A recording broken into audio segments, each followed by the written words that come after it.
Thank you for tuning in to Zim News Beat TV.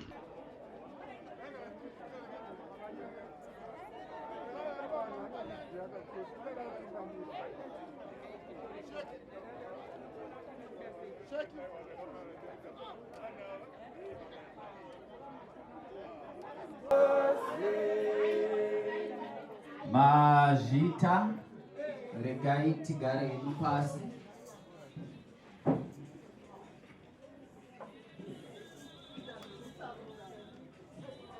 regai tigare pasi tuone kuenderera mberi nesevhisi yedu. Regai nditi pamusoroi muri ndokumbira vari kutaura tingoshanda pamwe chete.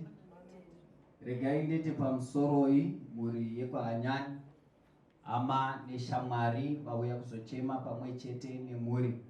Regai nditi pamusoroi kusangano reUnited Methodist Church kwaipinda gogo namufundisi Reverend Karimanzira.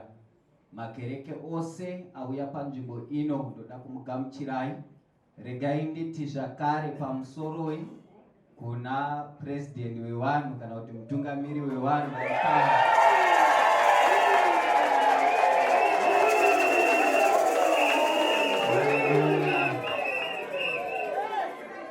ndoda kumugamuchirai zvakanyanya.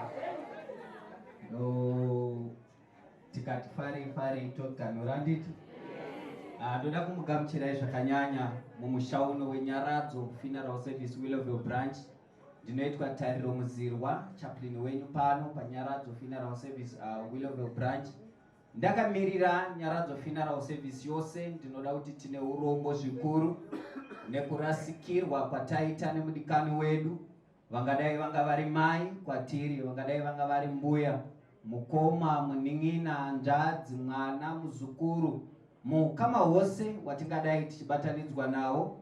Vanovaiwo mbuya Aida, anyani munamato wedu kuti Mwari wekudenga vatinyaradze, Mwari wamasimba ose vatisimbise munguva yakaoma kudai, nguva inosuwisa, nguva inorwadza, nguva yekuti kana tikatadza kuigashira zvakanaka tinogona kuita hama dzinotadza kushanyirana kana kuzokwazisana nekuda kwenguva yakadai. Haleluya. Asi dai mweya mutsvene ava pakati pedu, mweya mutsvene atinyaradze. Hongu vanhu vangauye neuwandu vakatinyaradza, asi vane nguva yavanodzokera kudzimba dzavo. Mwari ega ndiye anogona kugara nesu kana tikavatendera kuti vagare nesu. Vanhu vangauye vakatimbundira vakatichinyarara, asi havagone kunzwa marwadzo ari mumwoyo medu. Zvinongozikanwa naMwari ega. Dai Mwari wekudenga vatiitira zvakanaka, chanyanyondifadza zviri kuratidza kuti gogo vanga vasingambozikanwe nenyika bedzi, asi vaizikanwa muimba yaMwari. Haleluya. Zvinova zvakanaka uye zvinofadza. Regai tisati ndasira nguva ino kuna mufundisi ndimbokumbira vamwe vavo vavainamata navo. Ndoziva maUnited Methodist muchitiimbei, mukambotiimbira one song zvine simba. Ndozosira nguva ino kuna Reverend Karimanzira vachatipa shoko panzvimbo ino. Mazvita. Jerusalem,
zvanga zviri kuitwa I think ndo zvaiita uko. Haleluya. Munhu aiti kana apa zvinhu zvake aizviita nemwoyo wese. Mwari wekudenga ngaakudzwe. Regai panguva ino ndisire nguva ino kumwana waMwari Reverend Karimanzira vari kutipa shoko mazvita.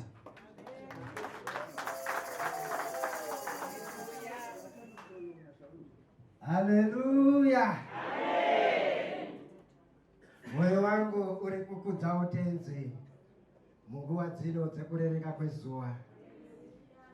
Tiri mukati meimba ino iyi, imba isina kujaira. Tiri pachiitiko chino chandinonzwisisa hachijairiki ba. Kana ukasangana nacho zuva nezuva chinongorwadza. Asi da kutenda Mwari nemukana uno wandapiwawo ndimire pamberi penyu.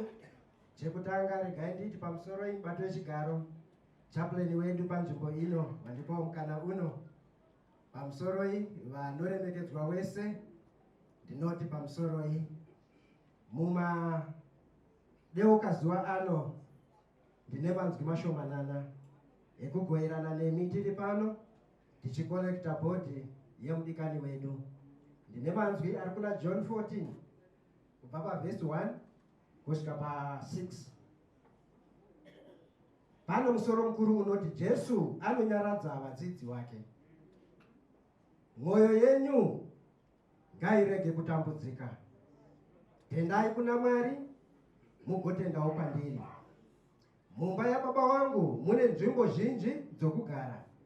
Dai zvaiva zvisizvo ndingadai ndisina kukuudzai. Ndiri kuenda ikoko kunokugadzirirai nzvimbo, uye kana ndikaenda kunokugadzirirai nzvimbo iyi ndichadzoka kuzokutorai, kuti imimi muoneni ikoko kwandiri kuenda. Imi nzira yokuendako nayo munoiziva. Thomas akapindura akati, Ishe, hatizivi kwamuri kuenda, saka nzira yacho tingaiziva seiko? Jesu akapindura akati, ini ndini nzira yechokwadi uye noupenyu. Hakuna munhu angauya kuna Baba kana asina kupfuura napandiri. Mwari aropafadze masoko ake. Regai tinamate. Kuna Mwari vakatendeka nomuzita raJesu, mazviita panguva dzino dzamadeuka zuva, matitendera kunzwa inzwi renyu tiri panzvimbo ino tichikolekta bhodhi yemuranda wenyu. Rudairo rwedu mune inzwi rekutaura kunesu. Masoko aya tinomaziva, takamboawerenga, asi nhasi taanzwazve. Chitibatsirai kuzarura nzeve dzedu dzemwoyo tigone kunzwisisa nekugashira iri soko. Takunamatai nekukutendai tichidzosera mbiri yose kunemi. Tiri muzita renyu Baba, reMwanakomana nereMweya Anoera. Amen. Pamusoro pakudenga twinawa zerona. Pamusoro pakudenga twinawa zerona.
Hama dzangu, kwandiri kuenda ndiri kuno kugadzirira inde kugara. So zvandiri kuita ini ndiri kufana kuenda. Kana ndaenda ndagadzira dzimba dzenyu, ndozodzoka ndokutorai kuti mimi mugowawo ikoko kwandiri kuenda. Vapaitawo mumwe anonzi Thomas aibvunza spirit. Zvikanzi kwamuri kuenda uku ko isusu tinozokuziva seiko uye tinozokuenda seiko? Jesu akamupindura akati, aiwa, usanetseke iwe, inini wacho wauri kutondiona panapa ndini nzira yacho yekuenda kuna Baba. Iwewe ukatenda kuna Mwari, wonamata kuna Mwari, ndiyo nzira yacho inokusvitsa kuna Baba. Hama dzangu, takaiswa panyika ino namusiki wedu. Musiki paakatiisira haana kutiisira kuti tigare zvachose. Nerimwe nezuva tichatama tichienda. Nhasi pano ndakandiri kuti aiwa, Mwari dai ukatibatsira isisu hama neshamwari tirege kunyanya kunetseka, tirege kunyanya kutambudzika, kuti ngeiko mbuya hanyani wasisiri pakati pedu. Aiwa, waenda kumusha, isu patichatotevera. Hama dzangu, musanetse kunetseka, musatambudziki, nekuti mudikani atakaunganira pano akatoziva nzira yacho, akazvisarudzira kuti nini kana ndichida kuti ndionane naBaba ndinofanira kutenda muna Mwari uyu, ndomunamata, ndoita zvaanoda, ndiyo nzira inondisvitsa kuna Baba. Musanetseke hama dzangu, musatambudzike. Ndanga ndiri kuti mudikani atakaunganira pano munguva diki yandakagara naye, aiwa, akazvigadzirira nzira yekuenda kuna Baba. Ende nzira inogadzirirwa akaiita. Aiwa munhu akashinga, aiwa munhu asingatyi, aiwa munhu uya waitomunzwira tsitsi ndiwe kuti wezera iri dai mufundisi tirisu tiri kupinda bhizi rekuenda kudzimba dzavo tichinamata nawo. Asi waivaona pavanenge nyama dzichivatendera, waiuya nemudonzo wavo, go wachipinda muchechi yaMwari kugadzirira zuva iri. Ndanga ndiri kuti hama dzangu, Mwari ngavatibatsire. Nguva hatina panyika ino ipfupi kwazvo. Uyai tigadzirire nzira yekuenda kuna Baba. Munyika yatiri kurarama nhasi mazara zvipingaidzo zvakawanda zviri kutadzisa vanhu kuti vatsvage nzira inoenda kuna Mwari.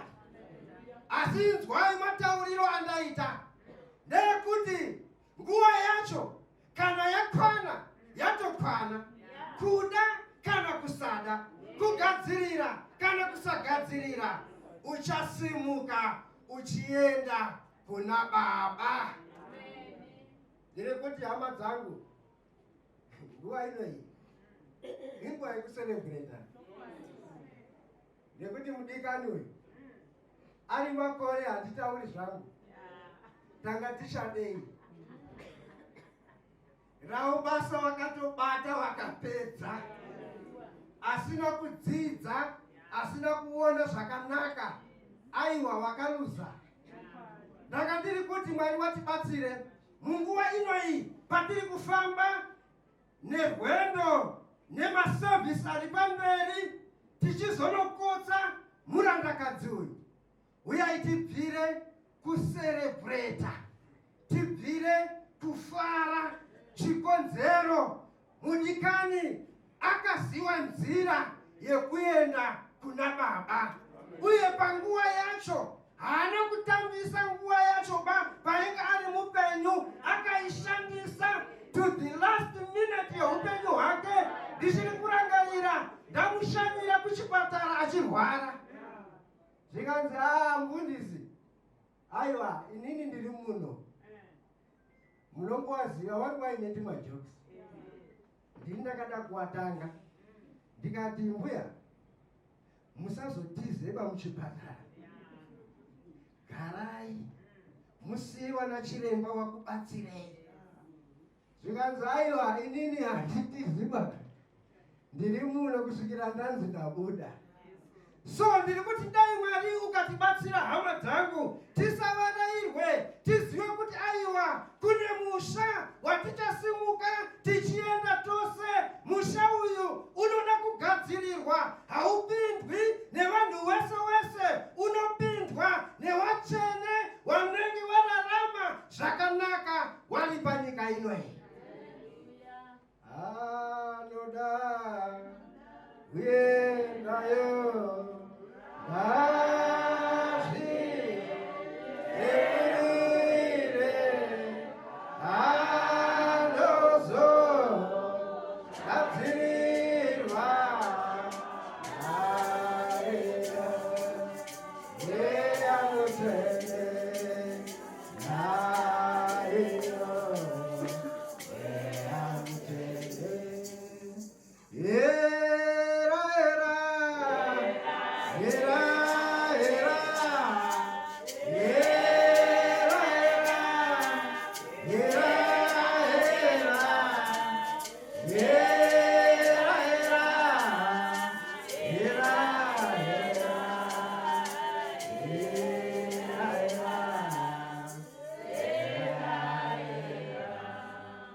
Mwari watibatsire, Mwari watisimbise, tizive kuti panyika ino idandaro.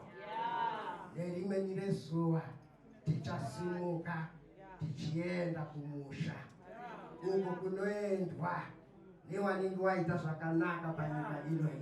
Mwari watibatsire, Mwari watiitire zvakanaka. Ndiri kuti kuna mbuya, aiwa fambai zvakanaka, imi hamuchadzoke kuno, isisu ndisu takuda kuchiuya kwamaenda. Dai Mwari watibatsira hama dzangu, tive nekutenda muna Jesu, ndiyo passport inotisvitsa kumusha. Muzita raBaba neMwanakomana neMweya.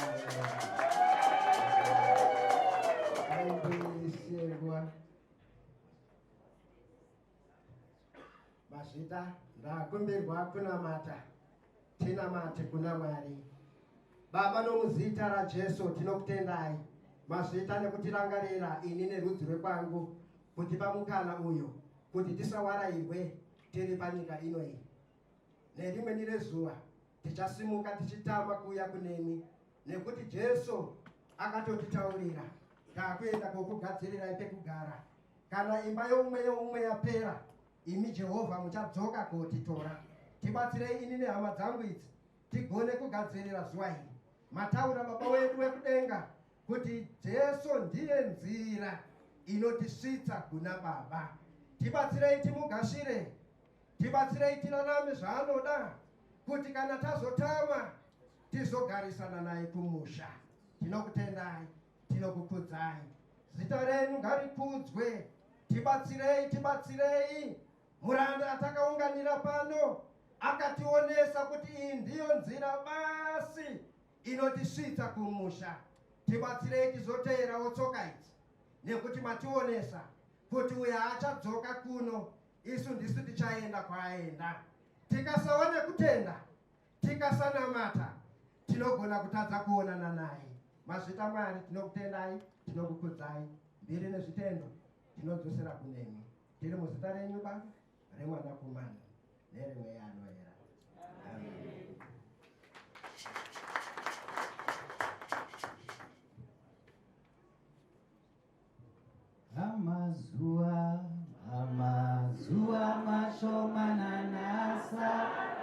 pamazuva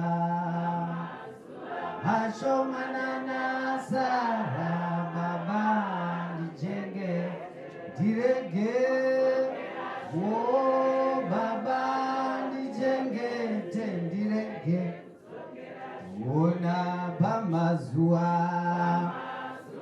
ashomanana Sara pamazuva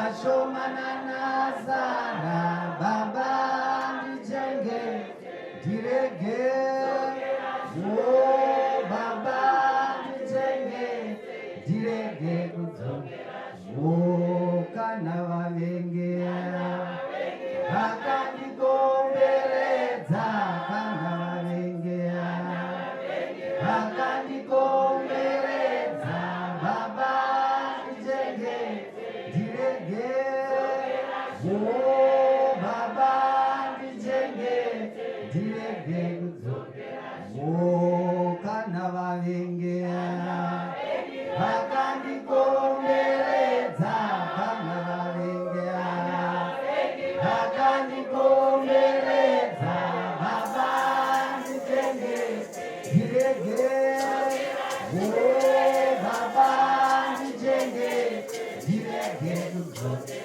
saka pamazuva ashomanana Sara pamazuva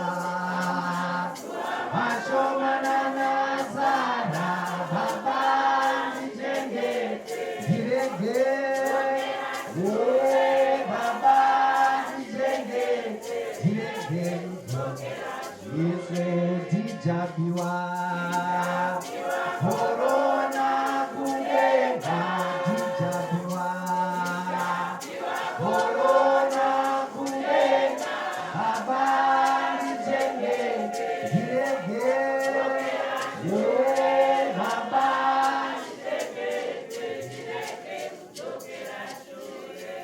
haleluya vantu vashoko ameni vari wekudenga ngavakuitirei zvakanaka reverend wangu neshoko ramaunza kwatiri shoko rekutiyeuchidza kuti kune kunoendwa haleluya dai mwari wekudenga vatibatsira ndaisitaura nedzimwe hama panapa ndikati wadikani kunyange tichishanda panapa haisi pasipoti yekurarama makore akawanda nesuwo tichaenda haleluya so hama yangu iwewe neni tiri muno kambo kandaimba kandandirifunga ndikati ndofunga ndokaimbwa nagogo vakunzwisisa kuti panapa ndawamona kana ari muna mwari anogona kunzwisisa zvamusinganzwisise imimi agogashira zvinosara zvichitokunetsa kuti inga vakatogashira zvakadai vaizviziva kuti ndakaita zvandakaita haleluya vazhinji vari muno mune zvamatoinga nekuti mune zvamakavaziva nazvo vachiita haleluya so mwari ngavakuitirei zvakanaka hama dzangu newewo uri munhu uzive kuti kunoendwa zvakune kwakunoendwa mwari ngavatibatsire tizive zvatiri kuita nekuti tiri parwendo haleluya anofamba ndinowanzoudza vanhu ndikati anofamba anoziva bhegi raanotakura haleluya saka iwewe neni tasara ngatizivei bhegi ratinotakura mwari wekudenga vatiitire zvakanaka munguva inoyi ndiri kuda kuti timbosvika ndiri kuona gogo ihiro haleluya ende mufundisi wati ngatipemberei so ndichada vanhu 2 vanouya vachitimbira nziyo tichimbopembera nguva yatakava nayo nagogo haleluya mwari wekudenga vatiitire zvakanaka vanhu 2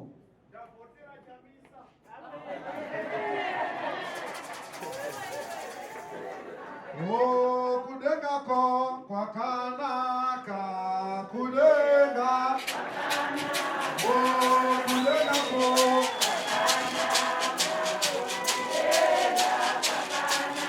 oh kudengako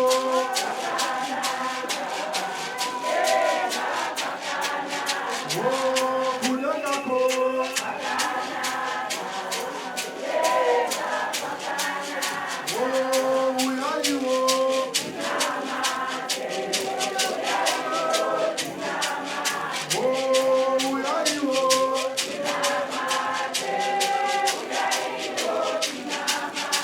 Hallelujah.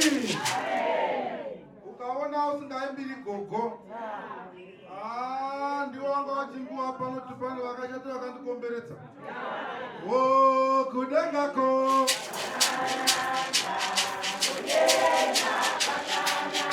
Oh, kudengako.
President wevanu. Amen, amen. Musho mkoba une maruma akawanda zingambobviri. Asi chechi yangu yandinofarira zvikuru ndiyo inoipa neMethodist. Asi toda kumboimba kumorumbo rokuti vanhu vazive kuti denga rinofana kurivavarira. Chikonzero vataura mufundisi pano kuti mapedza zvese zvepanyika kunokwatichadi kududzira kuti iwe neni tese tichadini hakuna zuva risingadi. Mubhaibheri munotaura kuti hapana nguva isingadi futi. Ona tivavarire denga here.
Saka mama vangu vangauya kuno vakati hazvanza aiwa sezvo muri mukoma chitangai. Saka regai ndichovasira varovere mavoko nemhuruka kufanira kugomu. Hallelujah. Hallelujah. We are here to celebrate. Saka it's inyashet. Ndoza tiri kungokumbira Mwari. Tichipedze basa tiri munyasha. Nyasha, nyasha, nyasha, nyasha, nyasha.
Mwari wekudenga ngavakudzwe panguva ino. Haleluya. Shoko raMwari kuna Isaiah 65 rinobva ratotaura kuti vachavaka dzimba vachigaramo. Hanzi havangazovake dzimba dzichagarwa nevamwe. Haleluya. Havangadyare mizambiringa vakasadya michero yavo. Ndinodaira nekuchengetwa kwakaita gogo kana vakawanirwa nyasha dzekuvaka imba vakagara mairi, kana vakaitirwa nyasha yekudyara michero vakadya zvibereko zvemichero. Mwari wekudenga vatiitire zvakanaka. Pana vanhu vasina kunyatsoratidza kufara asi kupembera Mungu. Vanhu vari kumashuroko. Halo, munenge Mutseirwizi, ishandia mutseirwizi, amandia mutseirwizi, ororweze Jordan. Amandia mutseirwizi, ishandia mutseirwizi, amandia mutseirwizi, ororweze Jordan. Kana mazuva aperawo, anakatarirwa panyika, amandia mutseirwizi, ororweze Jordan. Amandia mutseirwizi, amandia mutseirwizi, amandia mutseirwizi, ororweze Jordan. Varore mavoko. Amen, ameni. Amen, ameni. Jerusalema. Jerusalema.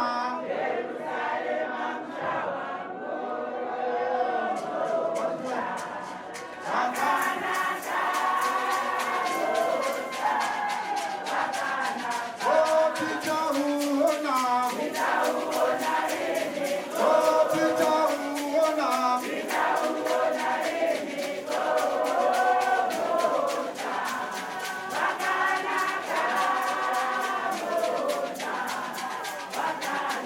Oh, kisungonganga. Kisungonganga.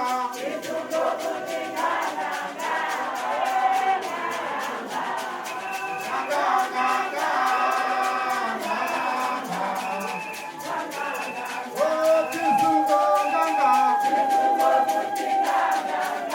Kisungonganga.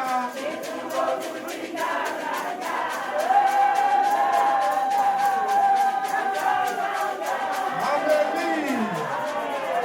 Amen. Aiwa, tatapuwa nguva nevaridzi venzvimbo, nguva yekupemberera makore akararama gogo vedu vachera.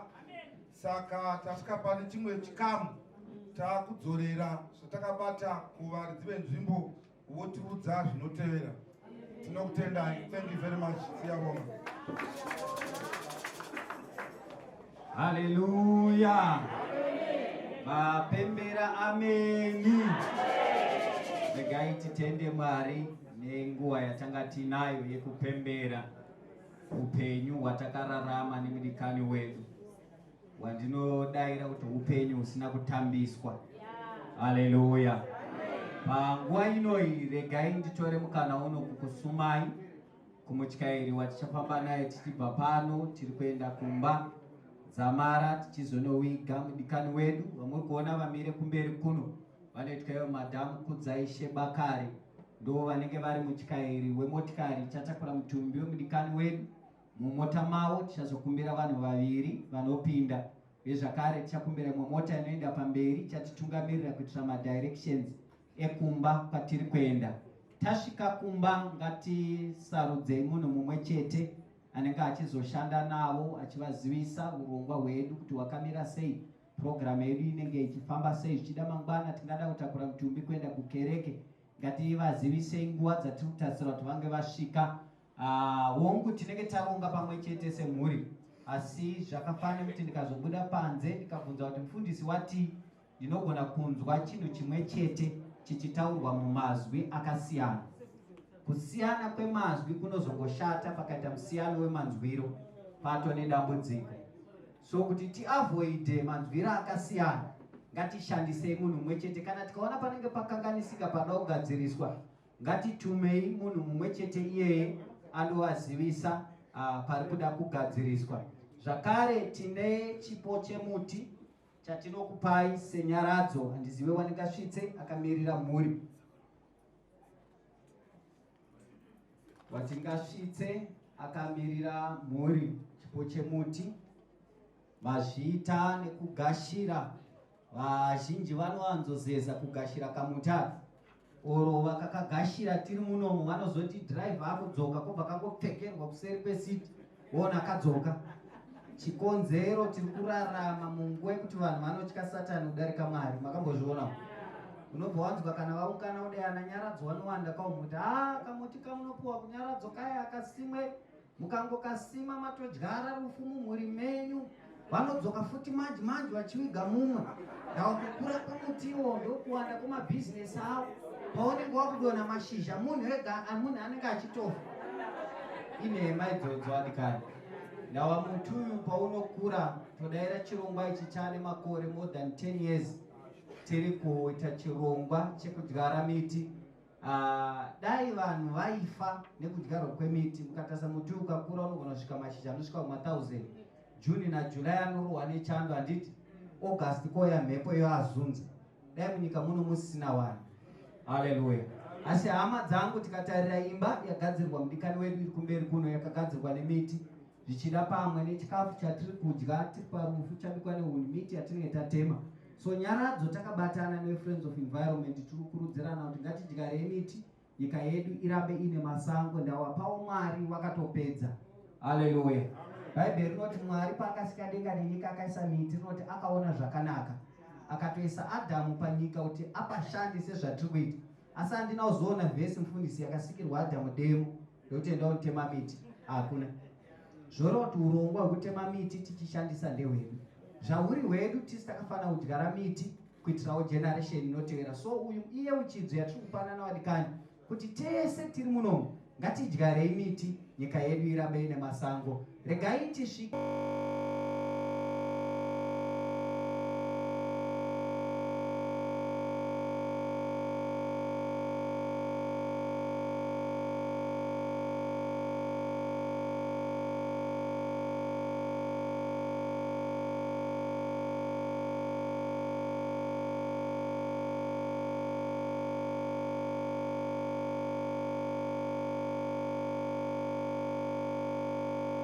regai ndikumbire vanotimbira vatimbire vakagara mumabhenji akumashure.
Pai Mwari, mapita nepamatusika muprogramu yevana wenyu.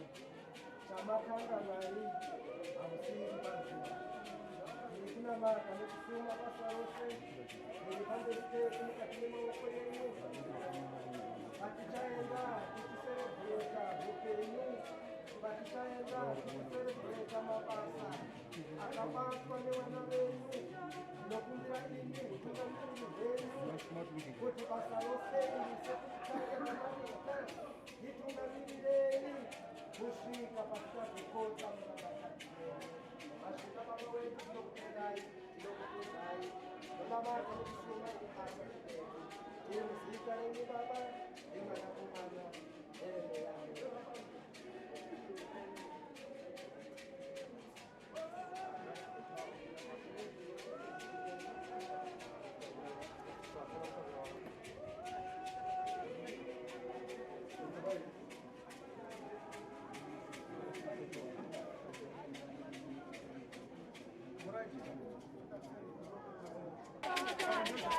I'm sorry. Yes, but I...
President, we won.